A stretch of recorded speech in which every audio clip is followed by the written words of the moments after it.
Recording. Okay na? Okay na tayo. Sinong gagawan muna natin ng reading today? Sinong gagawa natin ng reading for today? Ayun, may nahulog na. Ayan. Tingnan natin. Love Collective reading. Aries.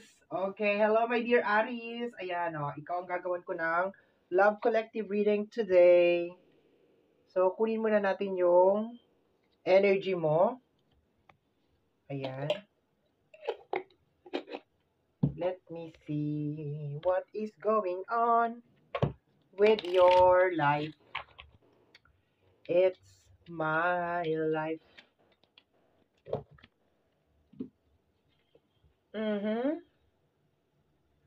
Sometimes I stay awake thinking about you. Sometimes I stay awake thinking about you. Tapos, kuha tayo ng Major Arcana. So, sa energy muna, doon muna tayo sa energy mo, my dear. Doon muna tayo mag-focus. Strength card. Okay. So, definitely connection, my dear, sa energy ng strength card. Ang sweet nga nitong card na to eh. Sobrang ganda nitong card na to. Ang sweet. Okay, so you're thinking about somebody, probably your person. Okay, yun ang nakukuha ko dito.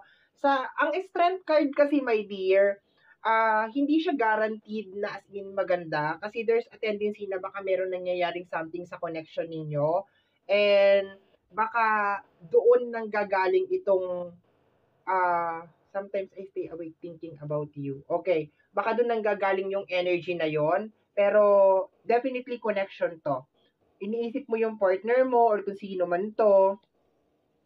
Hindi ko lang to kino-close, my dear, na as in like magkasama kayo, posibleng hiwalay na kayo. So, depends on the situation, my dear. Okay? So, sometimes I stay awake thinking about you. So, tingnan natin. Move out na tayo, my dear, sa energy mo. Punta na tayo sa sword. Kung mapapansin mo pala, my dear, pinaghiwalay-hiwalay ko yung tarot cards. Major Arcana, Sword, Cups, Pentacles. May dahilan yan, my dear, kung bakit ko ginanyan. Okay, kuha muna pala tayo ng Oracle card. Let me see. Okay, Sword. Okay. So, my dear, kung ang karelasyon mo is nasa area ng Sword, which is Gemini, Libra, and Aquarius, possibly, my dear, ito yung kanyang energy. And sabi nga dito, I can stop thinking about you. Okay? I can stop thinking about you. Kung magpo-focus lang talaga siya. Ayan. So, tingnan natin. Kasi dahan-dahan nating makikita yung buong senaryo na nangyayari sa inyo. The Ace of Swords. The Ace of Swords, tama. So, my dear, dito sa sword, teka, Aries, okay. Medyo na-distract ako, sorry. Okay. So, dito ka lang pala sa wands. Dito lang ako makakahugot sa'yo ng energy. Dapat kasi hindi ko binabalik kasi nakakalimutan ko kung sino yung ginagawan ko ng reading. Okay. So, based dito sa energy na to, my dear, sabi mo, sometimes I stay awake thinking about you. And dito, my dear, I can't stop thinking about you. So, iniisip ka niya, my dear. Okay, iniisip ka niya. And I think based dito sa energy ng Rose, dito, ayan, ng Ace of Swords, parang gusto niya mag-off, parang gusto niya siguro, kaya kasi siguro niya iniisip kasi parang gusto niyang mag-offer ng Rose. Ligawan ka, or parang 'di ba? Parang gano'n, parang i-approach ka, kausapin ka, 'yun na nakukuha ko dito, my dear. Kasi meron siyang hawak na rose. Okay. So tingnan natin. So kung ito ay Gemini, Libra, and Aquarius, my dear, definitely nakukuha ko dito parang gusto niyang mag-approach. Parang gusto kanyang kausapin. Pero nakukuha ko dito may konting hesitation. May konting pag-aalinlangan, my dear. 'Yun na nakukuha ko. Tingnan natin. Let's go tayo, my dear, sa cups. Okay. Bakit nakakalimutan ko yung oracle? Let's go tayo sa cups. Kung ang karelasyon mo naman, my dear, is energy ng water sign, Cancer, Scorpio, and Pisces, definitely, ito ang kanyang energy. Posibleng ito pala ang kanyang energy, my dear. Ayon. Ah, kinonfirm ng ating water sign na posibleng separated kayo nitong tao na to. Kinonfirm ng ating water sign. Kasi sabi niya dito, I wonder if you are happy without me. Mhm. So, ito yung hinihintay ko na confirmation, my dear, kanina. Kasi, hindi ko sure if okay ba kayo or hindi. Okay, or baka, kaya, sometimes I stay awake thinking about you kasi, 'di ba, yung sa situation lang. Pero dito, my dear, kino-confirm hiwalay kayo. Okay? Separated kayo. Kasi sinabi na dito sa card na to na I wonder if you are happy without me.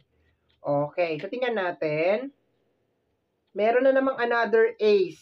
Ace of Cups, my dear. Ayan, oh. My dear, may gustong bumalik sa'yo. May gustong mag-reach out. This is a confirmation, my dear. Okay?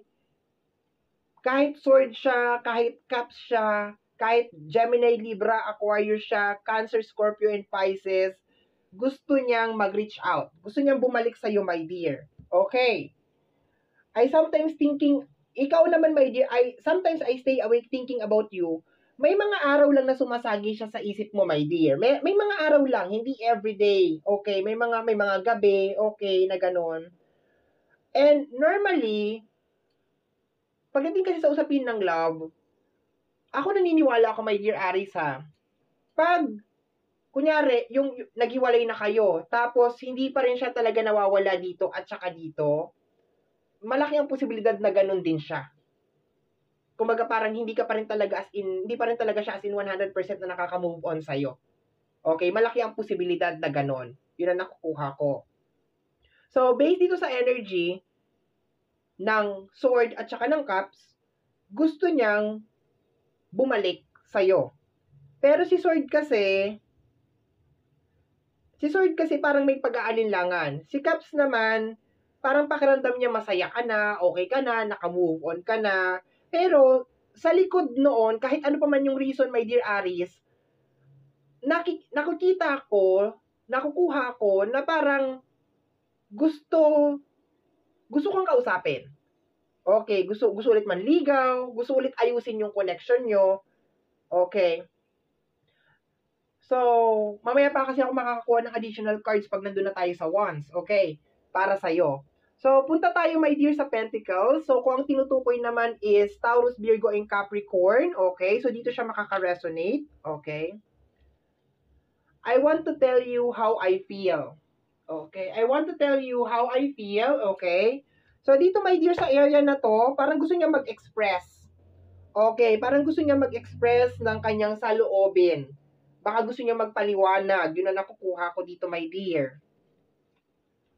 Kuha tayo ng, okay. Another triple ace, my dear. Ace of Pentacles, my dear. Ayan, oh. Okay. Tatlong alas, my dear, ang nandito. Ace of Pentacles, Ace of Cups, at saka Ace of Swords, sorry. Definitely, kahit sabihin natin na Taurus, Virgo, Capricorn, teka lang, may sumasabit. Excuse me po. Taurus, Virgo, Capricorn, Cancer, Scorpio, and Pisces, Gemini, Libra, and Aquarius, iba-iba lang sila ng gustong mangyari, pero iisa sila ng pinaka-agenda. Gusto nilang bumalik sa'yo. Yun ang nakukuha ko dito. Kung sino man tong tao na iniisip mo ngayon, may bumabara. Kung sino man tong taong iniisip mo ngayon, my dear, gusto niyang bumalik. Kasi sabi naman ni Sword dito, I can stop thinking about you. So, hindi ka mawala-wala sa isip ko. Tapos may pa-rose pa siya dito na parang gusto niya manligaw, parang gusto kanyang suyuin. Pero sa kabilang side, nararamdaman ko yung hesitation. Dito naman sa Cups, I wonder if you are happy without me. Nakukuha ko dito, my dear, na parang nandun ako, nagwa-wonder siya kung masaya ka ba. Pero parang nagko-conclude siya na okay ka na, naka-move on ka na, masaya ka na.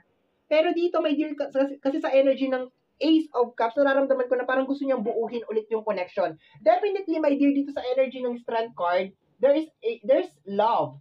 Ang lagkit, oh. Ang lagkit nitong card na to. As in, nakaka-inlove yung kanyang energy.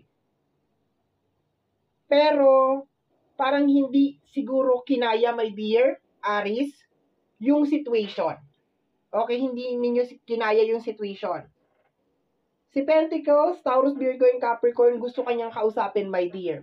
Gusto niya magpaliwanag. Okay, gusto niya sabihin yung kanyang side. Okay? Ang dami niyang gustong ikwento sa'yo. Yun na nakukuha ko, my dear. Siguro simula nung naghiwalay kayo, parang ang dami niya nang gustong ikwento. Sorry, my dear, nag-ano yung phone natin, nag-shutdown. Okay, ganon. Kasi ang init nung, nung reading. Ayan. So, yun nga, parang si Pentacles over here, parang ang dami niyang gustong sabihin sa'yo. Ang dami niyang gustong, alam mo, ang dami niyang gustong i-share. Okay, sa experience niya, nangyari sa kanya, ganon. Okay. So, let's go na tayo sa wands. Nabanggit ko kanina, my dear Aries, na tanging dito lang sa wands ako makakahugot ng energy mo kasi member ka dito, like Aries, Leo, and Sagittarius, dito member ka dito sa side na to, okay? So, kuha muna tayo ng Oracle. Okay, eto na. Sabi, I left you before you could leave me. Okay, ikaw ba nakipag-break? Ikaw ba yung sumuko, my dear? Yun ang nakukuha ko dito. Kasi based dito sa card na to, parang ikaw yung sumuko. Parang hindi mo kinaya. Or posible naman vice versa, hindi niya kinaya. Remember, parehas kayong fire sign. Pwedeng hindi mo kinaya, or baka hindi niya kinaya. Definitely, kung fire sign ang karelasyon mo, hindi niya kinaya. Okay. Or parehas yung hindi kinaya yung sitwasyon. Kasi sabi nga dito, I left you before you could leave me. Parang ganon. Okay, so tingnan natin. Kuha tayo ng wands. Pero baka hindi mo kinaya na, my dear. Yun ang nakukuha ko. Double check lang natin yung screen kasi namamatay yung namamatay siya, nagka-cut. Okay. Nagsasign yung cellphone ko ng the 9 of Wands. Mapalakit ba to, my dear? Okay, pinagbubuhatan ka ba ng kamay? Okay, yun ang nakukuha ko dito. Ayan, Kasi sinampal dyan si 9 of Wands, eh. Baka pinagbubuhatan ka ng kamay. Or baka parang pares ninyo nasasaktan na ang bawat isa. I can feel, my dear, yung connection nyo dito. Teka lang, I left you before I could leave me. I left you before you could leave me. Iniwanan kita bago mo pa ako iwanan. Ganun lang kasi ito sa Tagalog. Pero, ang nakukuha ko kasi dito na energy is parang hindi kinaya. Parang hindi kinaya. Parang hindi kinaya yung sitwasyon. Yun na nakukuha ko dito, my dear. May nasasaktan. Definitely, my dear, dito sa wands, kung hindi ikaw yung nasasaktan, siya yung nasasaktan. Kasi medyo magulo dito, my dear, sa wands kasi parehas kayong fire sign. So, parang parehas kayong nasasaktan doon sa loob ng relationship. And yung hurt na feelings na yun, my dear, is, yun ang naging reason kung bakit nag-end yung relationship. Kasi parehas nasasaktan. Pero, kung titingnan ko dito, my dear, gusto ba nitong tao na to na bumalik sa'yo? Okay? Gusto ba nitong tao na to na bumalik sa'yo? Definitely, oo. Siguro, yun din yung kanyang sasabihin sa'yo na parang, kaya kita iniwanan, kaya tayo alam mo, parang nagre-reason siya. Parang gusto niya siguro sabihin yung pinaka-reason kung bakit hindi nag-work yung relationship. Parang ganon. Okay. But definitely over here, parang sinasabi lang dito, my dear, na parang hindi kinaya. Sa energy ng Wands, Aries, Leo, and Sagittarius, hindi kinaya yung pressure sa loob ng relationship. Baka meron din kasing sakitan na nangyayari, my dear, sa loob ng relationship. Like, posibleng emotional or baka physical. And yun ang naging reason, my dear, kung bakit nag-end to lahat. But ang clear dito, my dear, talaga na parang gustong bumalik sa'yo is nasa area, my dear, ng sword at saka nasa area ng pentacles, which is energy ng pentacles, Taurus, Virgo, and Capricorn, energy ng water sign, which is Cancer, Scorpio, and Pisces, and energy ng sword, like Gemini, Libra, and Aquarius, my dear. Pero kung titingnan ko naman sa'yo, my dear, I think parang love mo pa rin siya. I can feel na parang meron pa rin talagang love between you. Meron ka pa rin love sa kanya. Pero it's more on parang nararamdaman ko na parang yung hindi mo mahal mo siya pero hindi mo kaya yung situation. Yun ang nakukuha ko, my dear. Parang yung sitwasyon yung dalawa is so very complicated. Parang ganun ang nakukuha ko. Sobrang complicated. To the point na parang siguro nasasakripisyo na yung mental health mo, nasasakripisyo yung emotion mo, baka nasasakripisyo din yung trabaho mo, kung ano man yan dyan, my dear. So, yun ang nakukuha ko. Okay? Pero so far, my dear, may gustong bumalik sa'yo. Okay. So, my dear Aries, ito ang iyong love collective reading.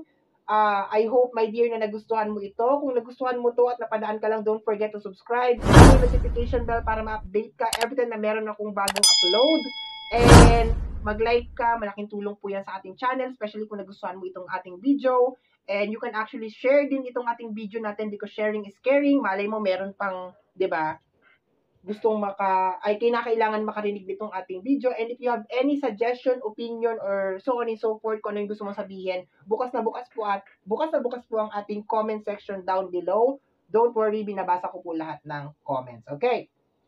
So, my dear, sa mga hindi pa po nakakakilala sa akin, my name is RJ, also known as Apo J. Maraming salamat po. And until next time, bye-bye. Thank you, my dear. Thank you po.